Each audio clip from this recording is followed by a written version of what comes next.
and welcome. We are thrilled to have you join us for today's ACA's first Color Me Brave series, a discussion we've entitled Supervention, Exploring the Intersection of Mental Health and Law Enforcement. We are excited to be joined by Florida State Senator and Minority Democratic Leader Pro Tem, Bobby Powell Jr., as well as Dr. Rufus Spann, an ACA member and licensed professional counselor, and Assistant Chief of Police, Morgan Kane of the Metropolitan Police Department in Washington, D.C. I'm excited to have them introduce themselves in just a moment, but before I do so, let me share a bit about the American Counseling Association, our BIPOC mental health campaign, and the purpose of today's event. My name is Dania Lofton, and I'm the Government Affairs Specialist with the American Counseling Association. For those of you who are unfamiliar with ACA, let me share with you that ACA is the largest professional home for counselors with more than 57,000 members who are strongly committed to ensuring ethical, culturally inclusive practices that protect those using counseling services. Our BIPOC mental health campaign was created to highlight the unique mental health challenges of those who have been historically disenfranchised or oppressed racially and by oppressed racial and ethnic groups in the United States. Today's discussion will focus on the role of the police during mental health crisis and the emergence of crisis intervention teams. The conversation will focus on how the presence of crisis intervention teams will be beneficial for both police and those experiencing mental health issues. You can learn more about the American Counseling Association and our BIPOC campaign in general at counseling.org. We have some quick housekeeping information for you. We do have chat monitors from ACA paying close attention to the conversation and questions popping up while we are talking. And if time allows, we will have our panelists answer a few of those questions. But we have a packed schedule for today, so if we don't get to your question, feel free to email us at media@counseling.org after the conversation. Senator Powell, Dr. Spann, and Assistant Chief Kane, thank you so much for being here today and for sharing your insight about the intersection of mental health and law enforcement. Dr. Spann, we'll start with you. Could you introduce yourself and share a little bit about your professional experience? Sure. My name is Dr. Rufus Tony Spann. I am a counselor, educator, practitioner in the DC metropolitan area, past president of the Maryland Counseling Association, and I'm also an advocate for mental health and wellness within BIPOC communities and communities in general. It is a pleasure to be here with you all virtually, as well as being here with Senator Bobby Powell and also with Assistant Chief Kane. I believe this conversation will be very informative and helpful in restoring justice. Thank you. Senator Powell, could you introduce yourself and share a bit about your role as a Florida senator? Thank you. I am State Senator Bobby Powell Jr., representing Senate District 30 in Palm Beach County. And as you already indicated, the chairman of the Senate Democrat Leader Pro Tem, as well as the chairman of the Florida Legislative Black Caucus. I think this is a very important conversation that we need to really center on and think about some of the things that are going on in this profession. I welcome the opportunity to collaborate with both Dr. Spann and the chief here. I can tell you a few of the things that we've dealt with during legislative session has always been related to mental health and mental illness.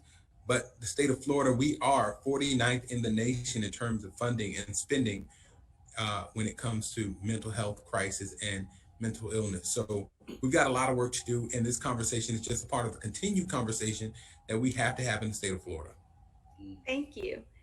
And Assistant Chief of Police Kane, would you please introduce yourself today? Hello there. I am Morgan Kane. I'm an assistant chief here in Washington, D.C. I've been with the agency for almost 23 years. Most recently, I spent 5 years as a patrol district commander, and this is where I began to do important work and be able to participate in the roundtables that we're having, interagency roundtables.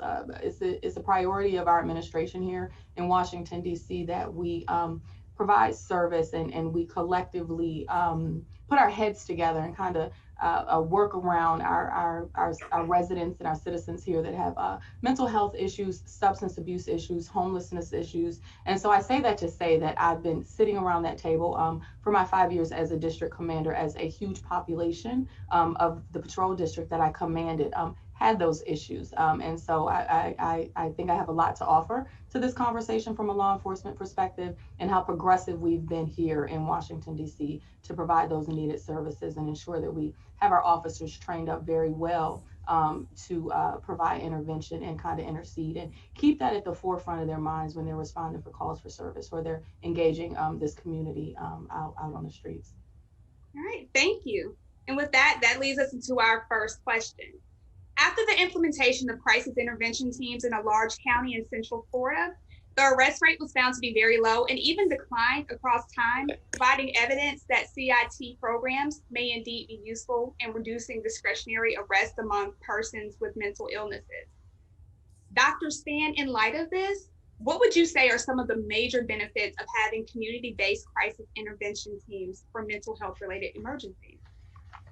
I think it starts with community collaboration and thinking about stabilization and reduction of harm, and as well as looking at connection to community organizations. It also helps to reduce the need for mental health treatment with those that are being held within lockup or being held within jail or prison. It looks at putting it back into the community and offering opportunities in real time to support narratives that may be experiencing either a mental health crisis, destabilization, or maybe a psychotic break. But it also helps police officers or officers that are in the communities to have support as they go into the actual communities to maybe address what may be a 911 call or just a call that may be coming up.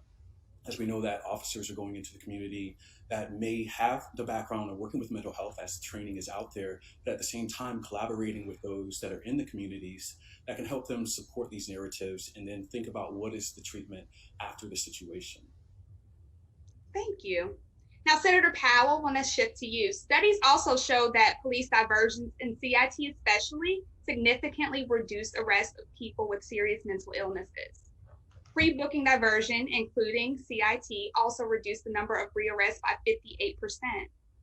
Stats like these and Dr. Span's feedback cite many benefits. Are there any drawbacks? Thank you. Making sure I'm not muted. Thank you for that really good question. I would say that the only drawback could be that CITs could become a substitute for consistent and ongoing mental health treatment. What we don't want to see is for a crisis to be a catalyst for someone to start receiving treatment, or that CIT teams now become overwhelmed or overly burdened by persons who have mental illness or are suffering a mental health crisis, and then forego other types of treatment. So we don't want to wait until there's a crisis that's going on before people start utilizing CIT teams. We need to make sure there's ongoing mental health treatment. So it's a good thing, but we do need to make sure that it's monitored. Thank you. Assistant Chief of Police Kane, as a member of law enforcement, what are your thoughts to the benefits and drawbacks of crisis intervention teams? I can't necessarily see a drawback of the crisis intervention teams. And we have here in Washington, D.C., our Department of Behavioral Health, we have what are called community response teams. So in addition to, the training that we offer our officers, we have boots on the ground from our behavioral health department here in Washington, D.C. They have community outreach teams. They have community liaisons. We have nonprofits that we also provide grants to and monies to ensure that they are actually on the ground engaging our community. And we're looking, we look at repeat calls for service, right? Is there an intervention opportunity there? So we're coordinating strongly with those agencies that provide the crisis intervention. So we're also looking, though, in addition to our officers, we're looking at a co-response model here in Washington, D.C. to kind of see what the benefits of that would be, because there are going to be circumstances where someone will be in crisis, but there could be a dangerous circumstance, a weapon involved. Someone's been assaulted, where although the person is in crisis, mental health crisis, you have a law enforcement component in that response. Where we have to bring some stability to the scene before the counselors or the intervention officers can go into the circumstance and provide the services or whatever that looks like, whatever that scene calls for in that moment. So the proactive part of the crisis intervention teams is really crucial, so that we can connect them to the services that they need, whatever that may be, right? Whatever that service may be. So we focus a lot on that. And to the point where we have officers, again, in our districts where we kind of have that high volume The district commanders have taken it upon themselves to kind of get some of our patrol officers, trained up, and we dedicate those resources to ensure that they're out engaging in a positive way before there becomes a crisis scene that we have to respond to.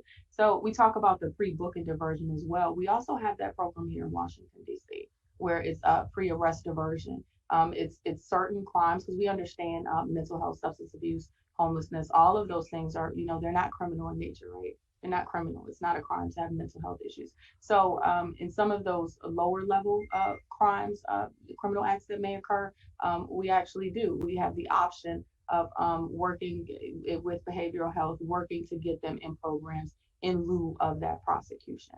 So I do think I can't necessarily see a drawback to having a crisis intervention team. Thank you. It's good to know that we have support from the police department in this. Mm-hmm. So since 2015, about a quarter of those killed by the police in the U.S. have had known mental illnesses, according to the Washington Post. When you think about someone experiencing a mental health crisis and the potential for an encounter with law enforcement, what are some of the things that most concern you? Senator Powell, let's start with you. Thank you. That's a good question. Well, it delves right into a bill that we filed and actually passed as a part of 7051, where we allowed for mental health training to be a part of the continued learning hours for police officers with their continued education courses. Some of the concerns are many times because people are from different backgrounds, various backgrounds, they may not be able to identify a person who's suffering from a mental health crisis, and they may substitute or in their mind think that it's something else. So the reason for filing this legislation, and one of the main concerns that we have, is that police or law enforcement could stumble upon somebody who's suffering from a mental health crisis and mistake it for something else and end up engaging in a dangerous or aggressive manner. So what we found here in Florida is that due to a lack of some of the resources for treatment of persons who are suffering from mental illness, we're finding more and more that police officers in large part have been tasked with policing those who are mentally ill and responding to mental health crisis. A lot of our hospitals become overburdened when these types of things happen. And then one of the biggest places that we're serving the mental health population, or the mentally ill population here in Palm Beach County, is our county jail. So when a person is experiencing these types of things, we need to make sure there's other alternatives for treatment, and our officers know what to do and where to go to get these people the resources that they need. Thank you. Dr. Spann, as an ACA member and as a counselor, what are your concerns? And I want to just kind of dovetail off of what Senator Bobby Powell has already mentioned, that as we think about the hospitals, the jails, and the systems, where we're finding that for some people, that is where they actually get the treatment. Thinking about putting treatment back into the communities and allowing for there to be more collaboration with organizations, as Assistant Chief Kane has said, and using Department of Behavioral Health, using other community organizations, connecting with therapists and the community psychiatrists, and using more of a wraparound approach to maybe see if we can do more intervention prevention. However, we know that there is also a place where the crisis may already be happening, or there may be an event where police officers do have to show up. And that's where training comes in, looking at signs and symptoms and truly understanding how to recognize what is happening, but actually making sure that the officers are staying safe, as well as the crisis intervention team. But I think it ultimately comes down to, how do we continuously look at mental health and have a better understanding and awareness of it? And it starts with these kind of conversations, communications with law enforcement, with community agencies, with practitioners, with organizations like ACA. If we're not doing these kind of conversations, we're allowing these moments just to happen in the moments. But I really do appreciate what Senator Bobby Powell has said, putting this into legislation and putting this into the community and putting it into the hands of the people that do the work the most. Thank you. Chief Kane, when stats like these are presented, they can be quite unnerving. What would you add to bring perspective and maybe help allay some of the concerns the public and mental health professionals have about such encounters? Yeah. So I think what is important to know and what is important to understand is the extensive training. The senator talked about professional development training, right? Here in Washington, D.C., we have professional development training that the officers have to go through every year, right? We have use of force training that the officer has to go through every year. And use of force, not only is it just, kind of training how and when to use force. It's also training how not to use force, right? How we de-escalate circumstances and situations. We talked a little bit earlier about the CIO program that we have. That's a crisis intervention officer program where we have members of DBH, our Department of Behavioral Health, come in and they co-teach this program. We have over 900 officers in the agency trained on that. And some of the things, and all of our recruits get that training the month prior to their graduation from the academy. It deals with emotional intelligence, personal triggers that they may have, understanding the 5 components of emotional intelligence, and then creating a personal plan on how to become a very self-aware officer, right? So what that means, and when you talk about this article, I can think back to very specific cases here in Washington, D.C., where we were in circumstances, our officers, right, were in circumstances where there was someone in mental health crisis, right, but they had a gun, right?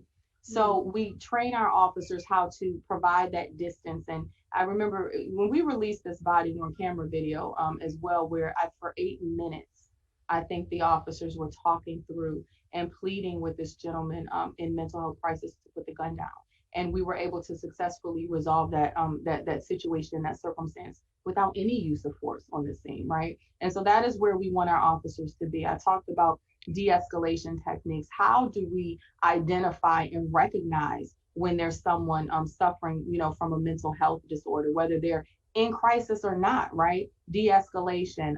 And then we talked about that outreach. Remember, I told you the officers that we have that are out there trying to connect folks to services. There's an educational part that goes in that so that our officers know where to refer people to. So we provide them with that information, and it's in professional development training. And as we go about this, we want to make sure that they have an in-depth understanding, of how mental health consumers, they're diagnosed, how they work and interact with their caseworkers, all of those things that we're trying to make sure that we have a very well prepared workforce when they're out on the street and they're in the communities.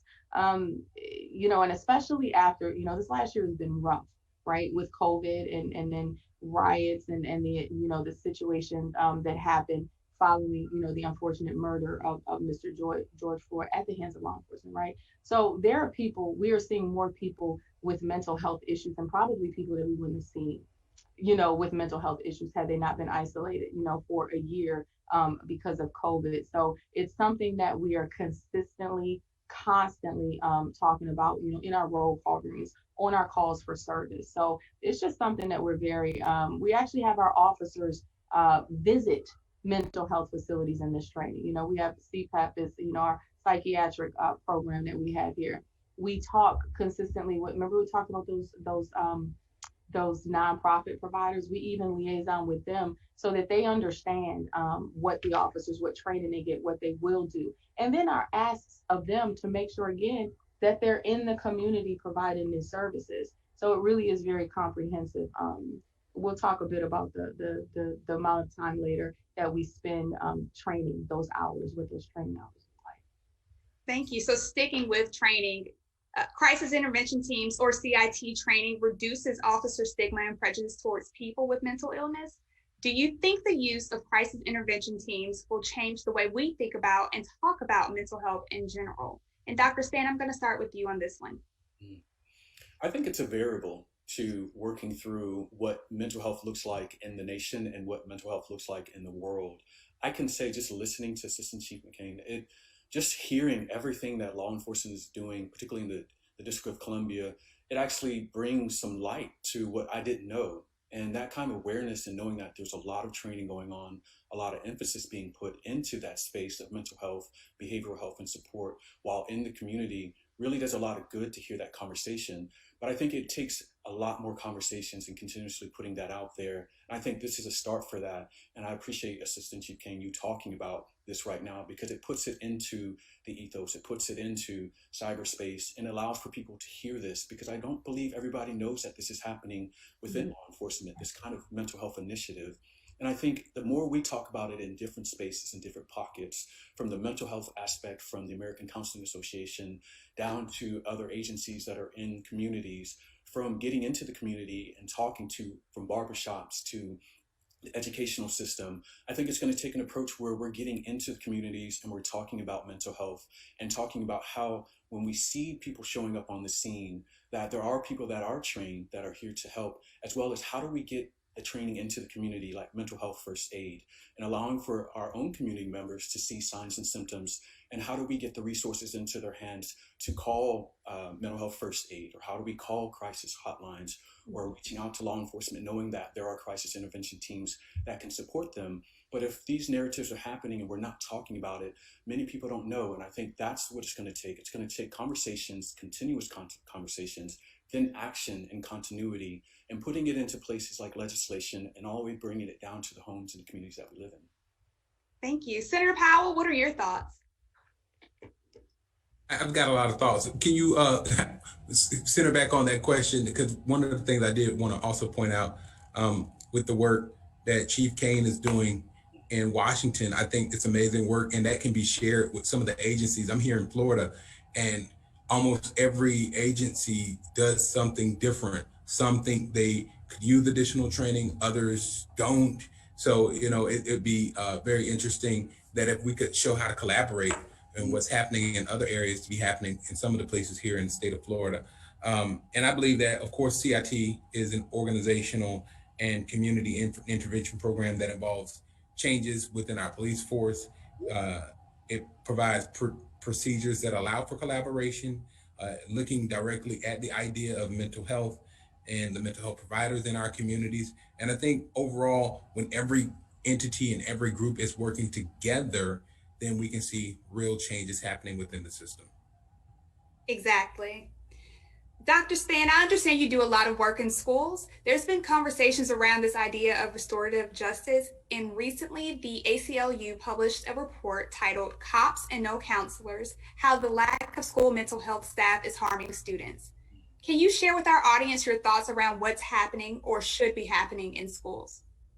It's a great conversation, and it's a conversation I think that will just continue to be had and evolve in a way that I think we'll figure out what that feels best for. But being a counselor educator and educating school counselors and being around other mental health professionals, I'm always an advocate for making sure that we are talking about social emotional factors with our students and how we start at the base of what is human evolution and development, and that getting at where they're dealing with their social emotions and how do we support that.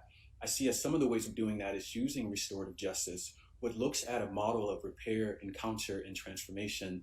The whole intention behind it is to get our students to come back, for those that may have been victimized or those that have been the perpetrator, and talking through the experiences of what is happening.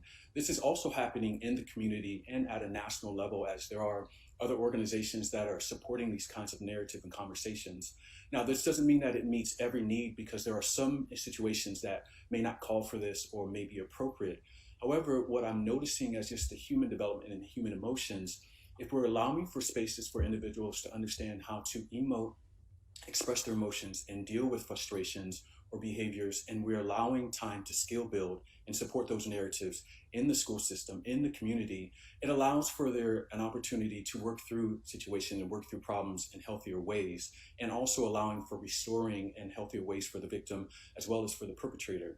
But again, this doesn't work for every narrative, it doesn't work for every situation, but if we're able to help people to work through problems, to deal with how they deal with stress and to deal how they deal with emotions, we're really getting at the root for a lot of the situations that we are seeing, and that it just continues to escalate and people find maladaptive ways to dealing with things. And what we're trying to say is, how do we get back into restoring in a way that is healthy for all narratives, although it doesn't meet all situations, but seeing if we can get back to some way of dealing with it. Thank you. Senator Powell, I want to give you a chance to add to that.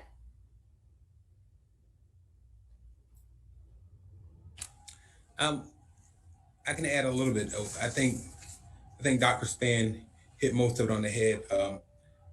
When we start talking about a collective approach, I believe that some of our stakeholders have to continue to be intentional with what we're doing, the way that we're working together, the way we're sharing this information, putting together a purpose, and coming up with really complex solutions for what is not really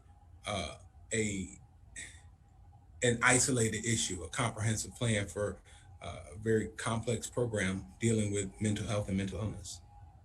Thank you. Would you like to add something here, Chief Kane? Yeah, I'm gonna take it back to the other question that you asked as well.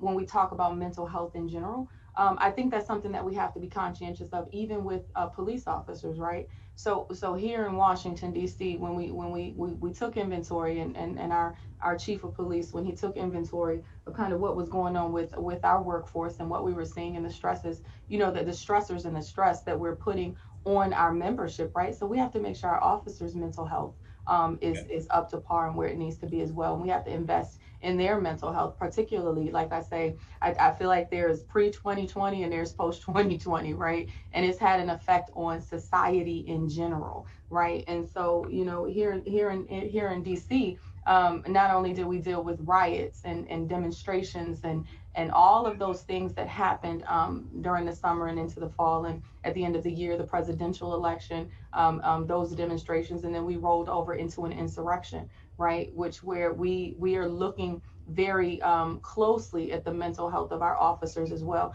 And we have to understand that it is okay to talk about it. And we're making it not a taboo subject with officers, right? So we've hired a command level person here this year to ensure that for our officers, we're here implementing programs.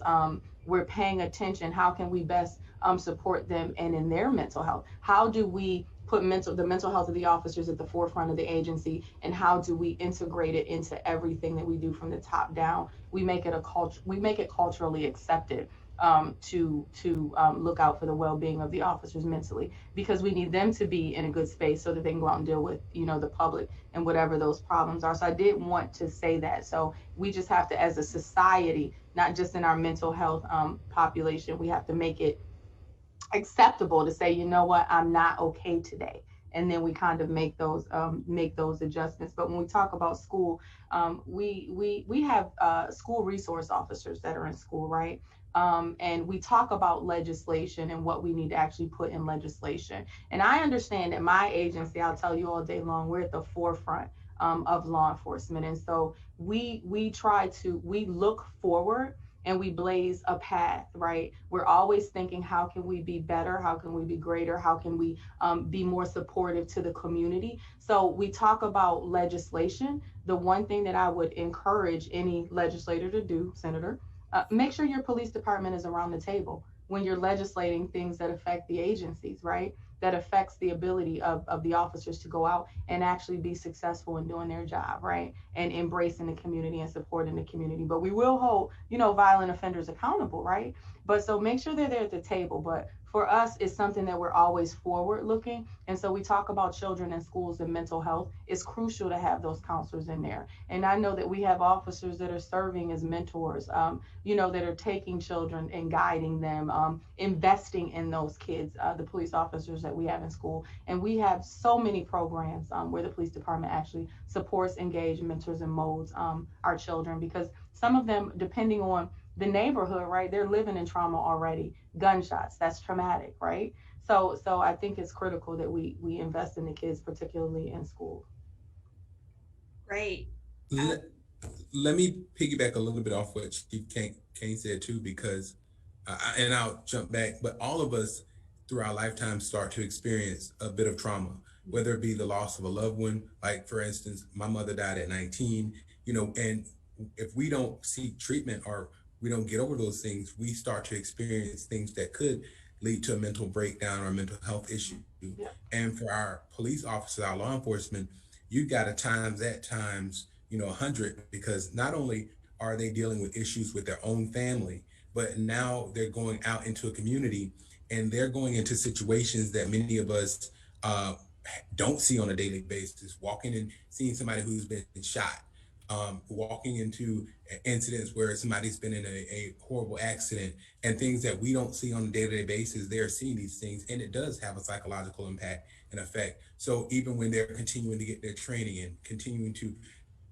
police officers are still people, and regardless of what you're trained for, you still have a bit of trauma, and we have to recognize that as well, because everybody's going into situations, and a lot of times as we're going out and doing whatever we're doing in the world, we forget to take care of us, take care of who we are holistically and intrinsically, because I know that each and every one of us has experienced some sort of trauma in our lifetime, and will continue to do so as long as we live, because, you know, man is in the world but a few short days. In those days, many of them will be troubled. And when you put yourself in a position of service, as a police officer, you will also see a lot more than the regular population. And I always say, let me tell you, I always say, people don't call 911. They don't call the police to see how we're doing today, right? They're calling us because things have went awry and they can no longer control what is happening in their sphere right now, and they need some assistance. So you're right, we do. We see the absolute the worst things that you can possibly see, right? We have officers that have done CPR on children. We just had a 6-year-old that was shot and killed the other night. A 6-year-old. I have a 6-year-old son, right? And so when we kind of talk about what that looks like, but that's why it's also so important for us to be, you know, feet on the ground on our bicycle, our Segway, whatever it is, engaging and talking to and building those relationships so we can provide, so that we can assist in the provision of, you know, a healthy and a safe community. And for a lot of us, going out, I know me, especially as a command staff member, going out and actually engaging and talking to the community, that is kind of what keeps me going, right? Is to be able, that is the good part of my job. I always tell folks, when I can go out and I can just talk to people and say, hello, how are you doing? That is the best part of my job, because there's no critical incident that's happening. Thank you. Chief Kane, I know that you only have a few more minutes. Do you have time for one more question? I do. We just pushed back that meeting just a little bit, so I'll be able to finish up with you all. Oh, great. Thank you. What we're discussing is new for some, or not enough conversations are happening on a large scale. So some people may not fully understand the idea of crisis intervention teams or how that plays out. Senator Powell, is there one ideal model for a crisis intervention team? And if so, what does it look like? And if not, why?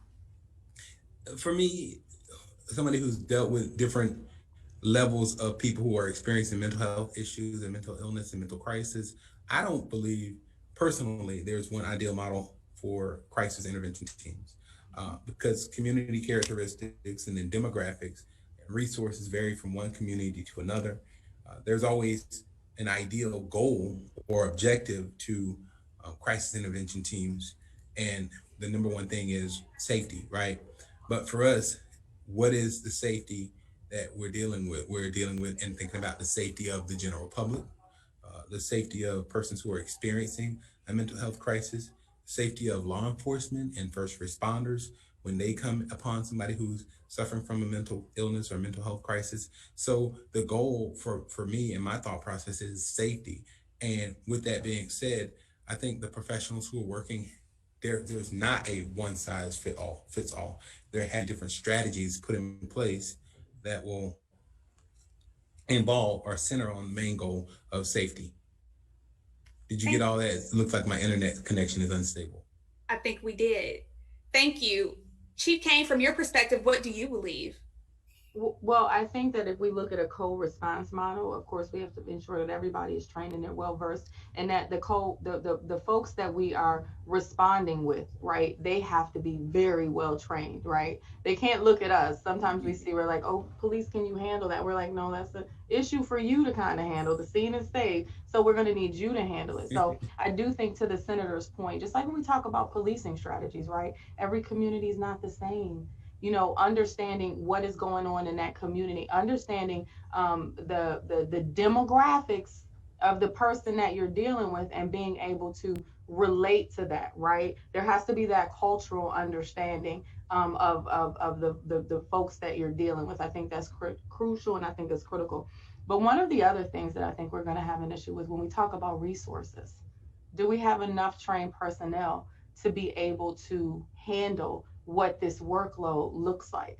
I think that's going to be where, I don't know if you all saw where Virginia, they're closing down some of their hospitals, you know, some of their facilities that deal with folks in mental health crisis for lack of, you know, burnout with the staff, and people are quitting, quitting and leaving that profession, or going somewhere where it's not as it is tired, you know, it's an exhausting circumstance to be in, especially when you're understaffed. So I think one of the things that we're going to have to look for is to make sure that we are training up a staff so that we have the capacity to be able to have these teams, right? And then the capacity is critical because some of these calls take hours, to resolve. So when you look at it, you might have 60 people assigned to, the response team, but if you're given days off, you're given leave, and calls take hours to resolve, the capacity, I think, is going to be a concern. So we have to make sure that we have enough to fulfill the need, to be effective, right? To be effective in what it is we're trying to do. Absolutely. Mhm. Dr. Stan, from the perspective of an LPC, a licensed professional counselor, what would you add? I was going to say Assistant Chief Kane was already getting right to what I was going to say. Thinking about the people and those that are in the fields, I don't believe we have enough. I don't believe we have enough mental health professionals until we get to a one-to-one, which I don't know where that may be or how that may look. I think until we get to that kind of space, we need to always consider on thinking about getting more individuals involved and thinking about, for us as mental health professionals, how are we dealing with our own wellness and mental health? Because as we talk about burnout in other fields and professions, burnout also happens in ours. And so making sure that we're taking care of our own wellness as we then work with other fields such as law enforcement and being part of a crisis intervention team, and what happens to them when we take on vicarious trauma and the other experiences that we're seeing other fields have to deal with. But it's always a sad state to hear if a hospital is shutting down or if a clinic is shutting down or if there's those that are burnt out, but it's a true situation. And I think we have to talk more and collaborate more and also work together with other agencies.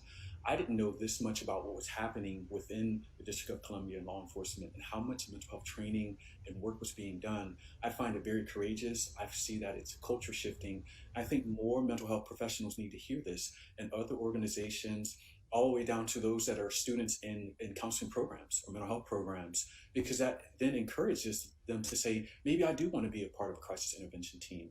Maybe I do want to work with law enforcement and helping in the communities and looking at a restorative justice model, or just looking at a model where we're in the communities dealing with intervention and prevention, thinking about mental health to do more prevention and maybe supporting narratives of healthier identities prior to crisis happening. But I think until we have these kind of conversations, until we're sharing more things like this, I don't know. I didn't know that these things were happening. And now with my awareness, I'm encouraged to do more, to show up differently, and to talk to other mental health professionals, other LPCs, to talk about how we can collaborate and get into these spaces to help wellness for officers, to help our own wellness, and help the community wellness. And then I think too, to make sure that we're speaking the same language, right? I realized when we were sitting around the table and we're trying to hash kind of our path, we're trying to get our path forward on how we're going to be more involved and more in the community. Law enforcement and mental health professionals, we speak a different language, right? And so it took a minute of I'm like, well, why aren't you there? Why aren't you there? You're not out there. And it took them, and they're like, we just had to learn to speak the same language so that we clearly understood each other and what we were going to accomplish. Communication is key. Mm-hmm. Right now, there are around 2,700 communities with some form of a CIT. Chief Kane, do you think there will be one in every community within the next 5 to 10 years? Why or why not? So what I'm going to go back to what I said about capacity. And then I'm going to go, just a little clarification on the question. When you say in community, right? In every community, what do you mean? Like, we have a lot of different neighborhoods. We have a lot of different communities. So when you say a crisis response team in every community, I think neighborhoods, right? Right. I don't know if you mean jurisdiction or, what that looks like. So again, right? Speaking the same language, right? I don't think we would have the capacity to have one in every neighborhood, but if we all come together, we can, right? If we all come together and we focus on this as a community, the system across focuses on, the mental health aspect of this across, and we're all focused on what needs to be done, and everybody's at the table, right? Because what we can't have is we start these efforts and then, folks go back to work. This is a 24/7 issue. It's not a Monday through Friday, 9 a.m. to 5 p.m. issue.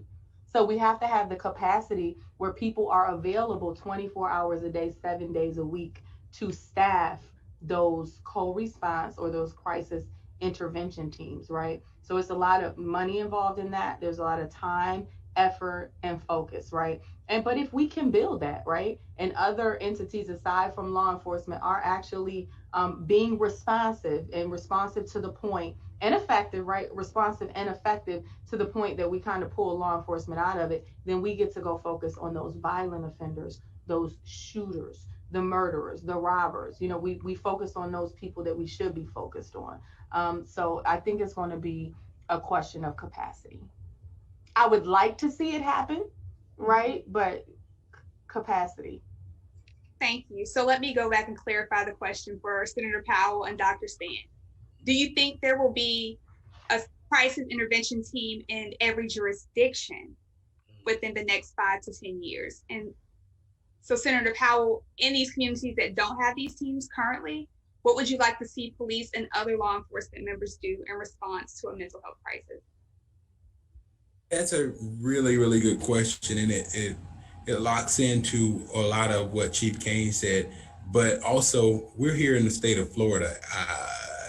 I remain cautiously optimistic. Remember, I said that funding for mental health and mental illness in Florida is at an all-time low, which has never gotten high. It's something that Florida, we have not looked at as a priority. There are so many other priorities in terms of what the government and what the legislation and the legislature focuses on, that this is something I've pushed. This is something that State Representative David Silvers, who works with me on a lot of our mental health issues, has pushed. And it's something that has affected and impacted me personally tremendously. Mental illness for me has been close family members, young, barely 30, no longer being here with us, whether it had been from depression or bipolar disorder. Recently, a friend of mine had a close family member who committed suicide, right? And it's because we have not been dealing with this. We have not focused on capacity. We have not focused on training, and we have not focused on funding. So being cautiously optimistic, I would love to say that in the next 5 to 10 years, Florida would turn a corner and realize how important mental illness and crisis intervention is. But I've been elected for 9 years and I've not seen it happen yet. Well, y'all gonna have to keep pushing, Senator, because this is not going away, and it's not going to get better on its own, and it's affecting all classes, all races, all economic areas. So it is really something you have to be very, very intentional about. And Senator Powell, we have several members of our counseling association in Florida who would love to help you out in this effort. Well, I'm sorry, absolutely welcome that. Right. So in those places that don't have crisis intervention teams yet, what can professional counselors do to address mental health related emergencies in their communities? Dr. Span. I think that's a good question. I can speak for a little bit what's happening here in Maryland and other places. There are crisis mobile teams. There's efforts where you could, if you want to support, you can volunteer in spaces where maybe you're part of a crisis hotline, as well as if you're working in your private practice or you're working at an agency, become more aware on what's happening with law enforcement as you're hearing here and now, or even just going and talking to your local police department or understanding what is happening at the local law level or the national level, and seeing how you can become involved in that, going down to your legislation, talking to your representative and having these conversations, because we're seeing that it really is dealing with all branches of the government. And then as well as what does it mean for you to become maybe more educated and more aware about your own mental wellness, law enforcement mental wellness, and what's happening in the community, because you can be a part of that discussion, you can be a resource to others, and you can get the word out. And that could be just a part of something that you do in addition to your therapeutic practice. Thank you. We do have time for one question from the chat. And this question comes from Linda M. And her question is, with CITs, have you thought about having teams that can be proactive, checking in with those individuals with repeat calls and needs instead of waiting for crisis? And Senator Powell, we'll start with you on that question. Absolutely. We focus, myself and My representative in the House, David Silvers, a couple years ago, focused on trying to put together legislation that would do just that, that would be proactive, that would be a little bit more progressive in terms of following up and watching people who have mental illness. And we're actually trying to put it in statute. We, of course, are working, tremendously with groups to try to make sure that this is something that we take and make it important. And we have to keep the communication out there. We have to continue to communicate and talk to people, put it out there so that this is happening. I think it's important. I think it's something that we should continue to work on, and we push for legislation for it. We'll see if at some point we can get it through. Awesome. Again, our members are there in Florida to help you out. Dr. Span, same question. I'm going to say just a little bit, and I'm going to yield to Assistant Chief Kane because I know the District of Columbia does very well with this. But believing continuous following up and wraparound approaches, that's working with the Department of Behavioral Health, working with community agencies, looking at community support workers, looking at how do we look at stabilization and ongoing stabilization and supportive efforts. And actually, again, just being in the community as officers, being in the community as community members, to continue to check in on people and to make sure that mental health and wellness is continued. Awesome. Chief Kane? So I think that's a great question, and it's a timely question, right? And remember, I talked about the officers that we had to dedicate to kind of this focus in 3 of the districts here in Washington, D.C., where they're kind of checking in and they're checking up on. And I think it's timely in the sense that we were looking at a grant, right, where we could do just that from the police department, where we could hire a civilian, the cases that the officers would bring to this person, so we could kind of make sure that we're supporting the system in connecting folks to service and doing those check-ins, not when they're in crisis. But I will tell you that is what our Department of Behavioral Health does. That's what our community response team does. And there are many entities within those service providers that do that. They do the check-in, right? I'm conscientious of what you're asking for when you're asking for your police agency to not be able to hire. Now, again, I think that police agencies should be trained well, right? And we should always remember that our objective is out there to, prevent crime, keep the community safe, engage, right? We don't want anybody to get hurt. And if that means re-looking at kind of what our responsibilities are, but it will always be violent crime, right? It will always be violent crime. So when you're talking about shrinking that workforce, we can't dedicate resources we have to be very intentional with where we deploy, our officers and our manpower, because on any given day, we're going to get to a space where we're not able to meet the demand and what the community expectation is of its police department. So yes, I would love to be able to get into a space where we can do those check-ins, but I do know that our partner government agency and our nonprofits actually do that. So it's not necessarily a police response, but we want to assist whenever we can and wherever we can. So something to think about. Thank you. This has been such an enriching conversation. I hate that we have come to the end. So Dr. Span, do you have any last remarks you'd like to share? I would like to say, listening to Assistant Chief McCain, you have spoken up for the District of Columbia and what's happening with the Metropolitan Police Department. It has been such an enriching and enlightening to hear this, because I know that the work that you all do from day to day makes a difference. And it's also great to hear about the mental health and wellness. And I believe that other law enforcement agencies across the nation and hopefully worldwide are doing these things, if not thinking about how to implement these things.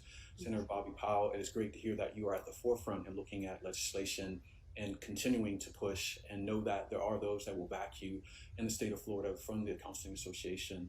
But hearing both of you talk about a space that I'm not in, it helps to pull back the curtain to know that things are happening and that people are in spaces that are looking at making change. So thank you. Thank you, Dr. Span. Senator Powell, I want to give you a chance to reiterate or state what you want the audience to leave this discussion knowing. I would just like to point out or reiterate a few things, that there are opportunities for us to make differences and make a change with regard to how we view mental health and mental illness. Chief Kane talked about some of the things that her agency is doing. And I think those are amazing things that could absolutely and obviously be implemented here in the state of Florida.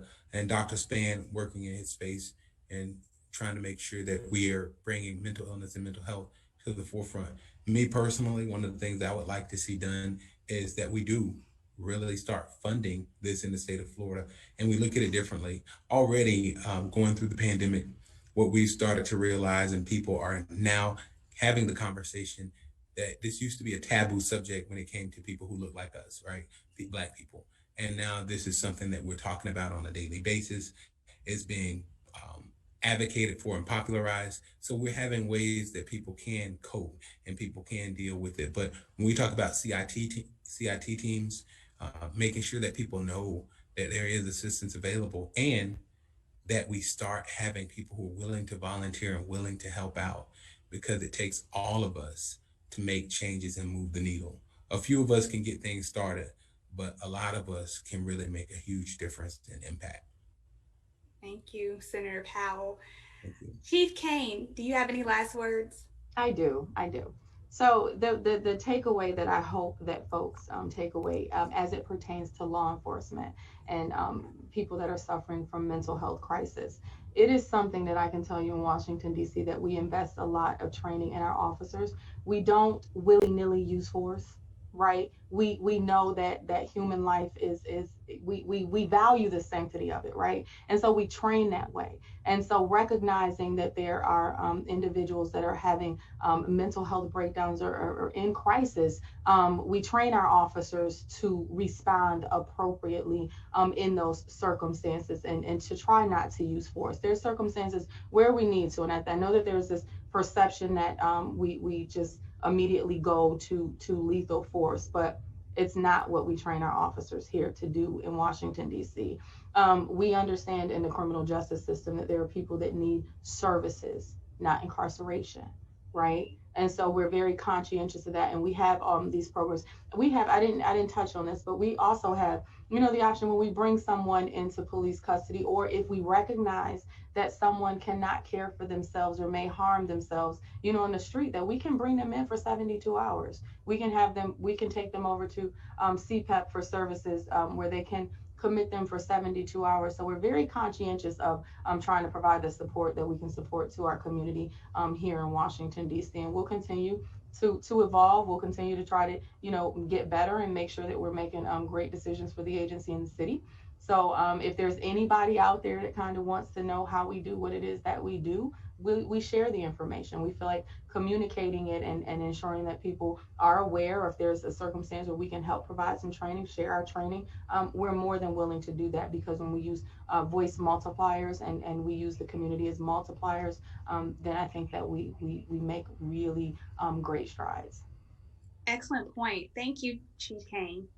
So, Senator Powell, Chief Kane, and Dr. Span, thank you so much for joining us today on this panel. We have learned a lot. I know that you have really helped to debunk some of the myths about law enforcement and mental health, and help encourage us to do, more work when it comes to law enforcement and mental health.